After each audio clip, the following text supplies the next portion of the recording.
they gotta be keepers. Come on. Yeah! Woo!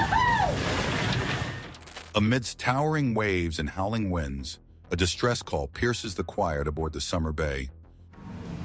The best of all my strings were in this area right here, and it's a pretty good sized little spot. I'm gonna set a little bit south, then I'm gonna go a little deeper. Far from the safety of St. Paul Island, the crew pleads for a chance to dock, trapped by a brewing storm that threatens to engulf them.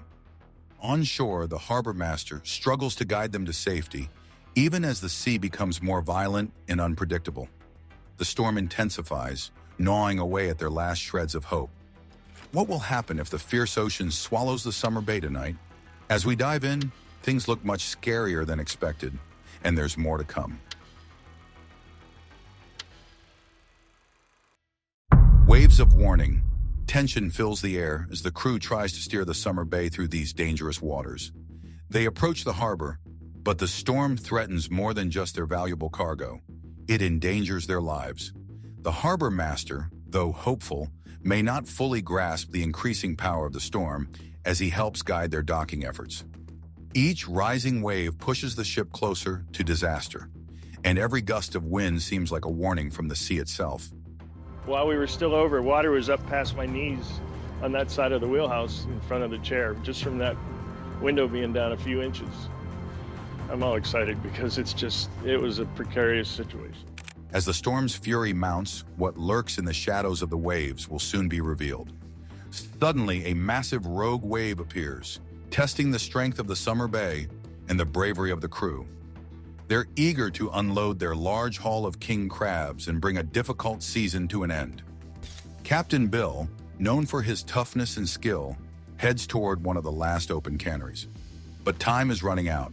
The sea grows more dangerous by the minute, with fierce winds and huge waves turning the ocean into a violent whirlpool of foam and crashing water.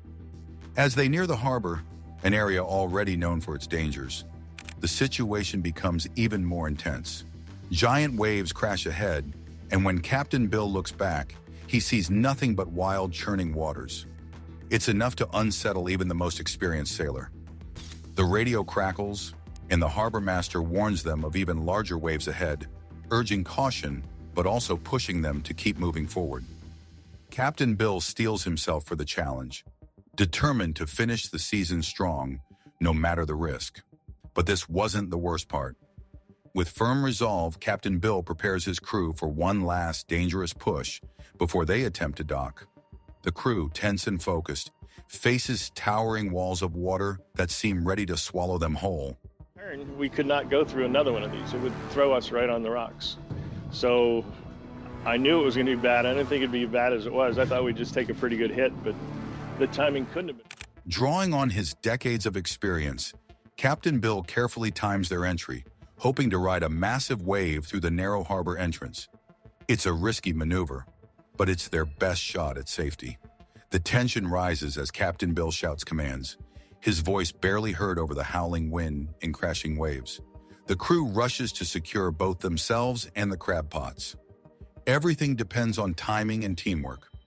Suddenly, a massive wave looms over the Summer Bay, casting a dark shadow over the deck. A deckhand sounds the alarm as the wave crashes down with incredible force, shaking the ship violently. Water floods the deck, making it seem for a moment as though the ocean might take the ship for good.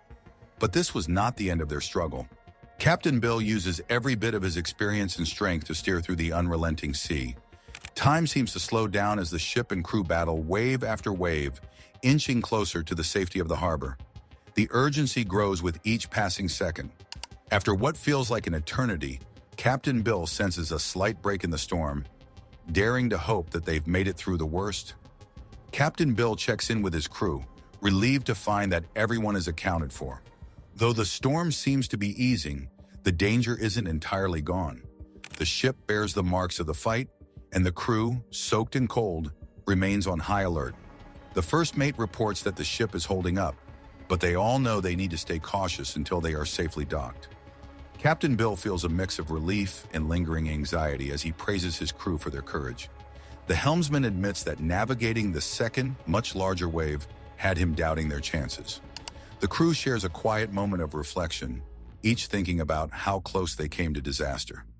It was a tense day out on the water when Captain Jake and his crew aboard the Saga faced a big problem. A massive cargo ship called the APL Turkey was heading straight for their fishing equipment. Despite their attempts to warn the freighter over the radio, there was no response. The huge ship didn't seem to notice or care that the Saga was in its way. The crew could only watch helplessly as the freighter cut right through their fishing lines, sending the bright red buoys that marked their nets into the rough ocean. I think I'm gonna set. Yeah, dude. Let them rip, man. Take that. This was a serious setback. The buoys, which were once visible against the ocean, had now sunk deep below the surface, pulled down by the force of the freighter. Captain Jake and his crew were now left with the daunting task of finding their gear without any markers to guide them. Losing even one fishing trap would be costly, but losing an entire line of traps could spell disaster for their season. They faced not only the loss of valuable time, but also a potential financial blow that could threaten their entire operation. With their equipment damaged and their catch at risk, Captain Jake acted quickly to salvage the situation. He used a large grappling hook, weighing about 150 pounds, specifically designed to recover heavy traps from the ocean floor, nearly 1,600 feet below. This recovery wasn't just about saving their equipment, it was about saving the future of the boat and Captain Jake's career as a fisherman. But this wasn't the worst part. The stakes were incredibly high. If they couldn't get their lost gear back, they would lose a significant part of their catch and the profits they needed to keep the Saga going.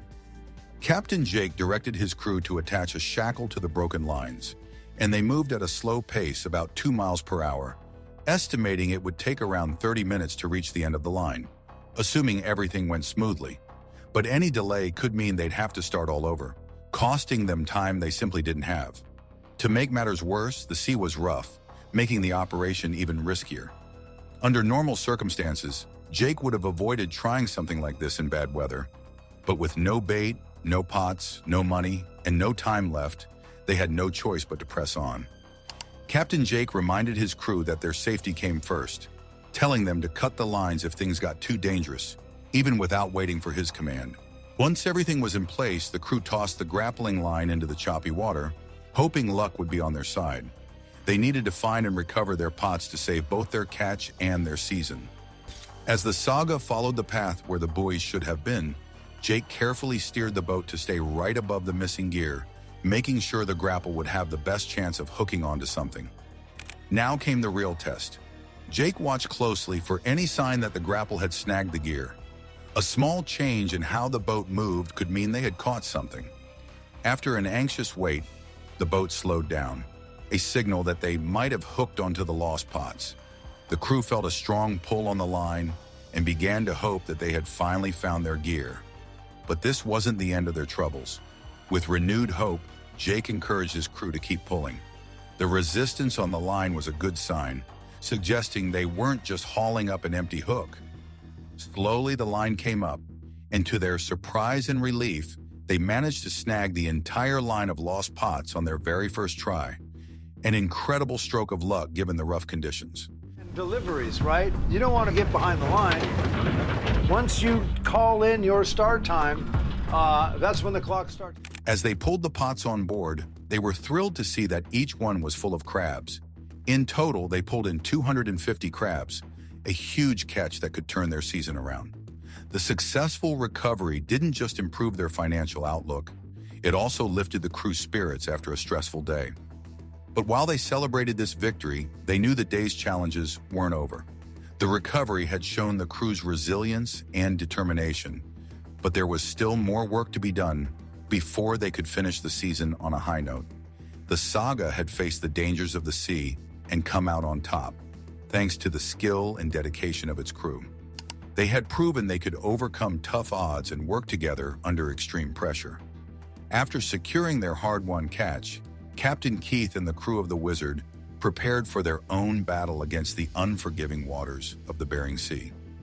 Out on those rough seas, the Wizard faced enormous waves, some reaching 30 feet high, driven by winds blowing at 40 knots.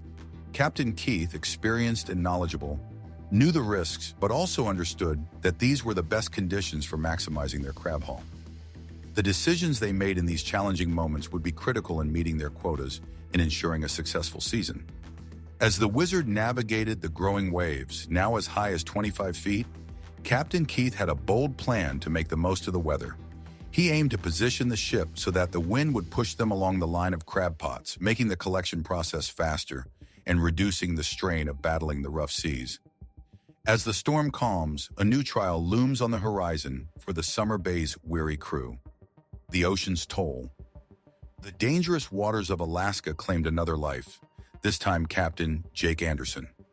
The popular TV show Deadliest Catch takes viewers right into the heart of this dangerous world, where massive waves and freezing winds constantly challenge the brave crab fishermen. Behind the excitement of catching crabs lies a harsh truth. The ocean doesn't let everyone return home. It raises an important question: how many more lives will the sea take? This show gives us a glimpse into the lives of those who face these deadly waters. The Bering Sea is a place of survival and sometimes loss. While the fishermen on Deadliest Catch might seem like they're out there on their own, that's not the full picture. They aren't truly alone in this vast ocean. Hundreds of boats sail these same waters, all competing to catch as many crabs as they can, trying to make a living. This intense competition is something you don't see much on the show, but it's a big part of the story. Captain Sig Hansen is one of the most famous faces on the show. He's a great example of how someone can balance being famous and staying true to themselves. On the other hand, Josh Harris, another well-known captain, struggled with the attention, which led him into some legal trouble. Sig's story teaches us about managing fame while keeping your integrity. His journey from privacy to the public spotlight shows how some people handle attention better than others. Oh, yeah! I'd like to see each one of those guys haul a string. And I guess I'll probably have to go down, which is not the end of the world. Going back to 1958, Sig's father, Sverre Hansen, along with his grandfather Sigurd, left Norway and came to America. They were among the first to start fishing for snow crabs all year long in the Bering Sea.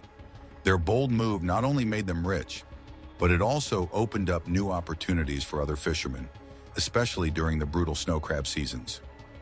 Deadliest Catch has since featured many crabbing seasons, which adds to its appeal and keeps the show fresh. But that's not where the challenges end. The Discovery Channel crew that films Deadliest Catch also faces danger. They live and work on the boats for 5 weeks at a time, sharing the same tight quarters and risks as the fishermen.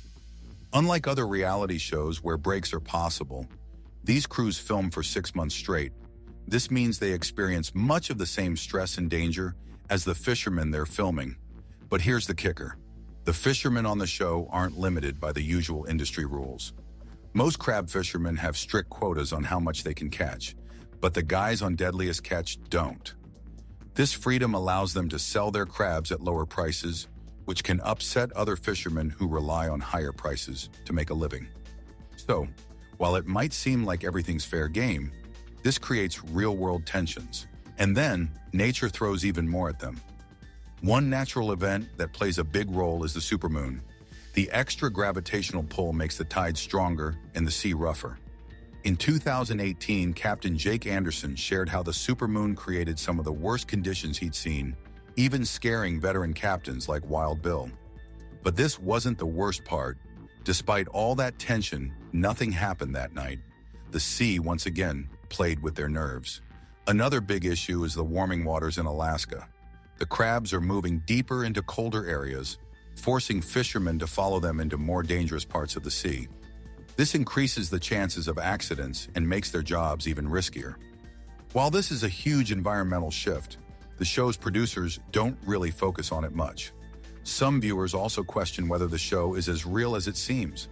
Unlike traditional documentaries, Deadliest Catch sometimes films scenes multiple times to get the perfect shot. This has led some to wonder if the show sacrifices truth for entertainment. It raises the question, how much of what we see is actually real? But there's more. King crab fishing in Alaska is not just dangerous, it's also unfair to many local fishermen. Despite being a global industry, the money made from crab fishing isn't spread equally. Local workers often earn far less than those from out of state. To make things worse, the state offers subsidies to the show's producers. But this doesn't really help the local workers. It highlights a big problem in the fishing industry. There's all kinds of room here. You can sit wherever you want. I'm gonna turn and run towards it. Economic inequality. Since 2005, the crabbing industry has switched to a catch share system where each boat is given a specific quota to catch. This was supposed to make things safer by reducing the rush to catch as much as possible in a short season. While this has led to fewer accidents, it hasn't really helped the local fishermen financially.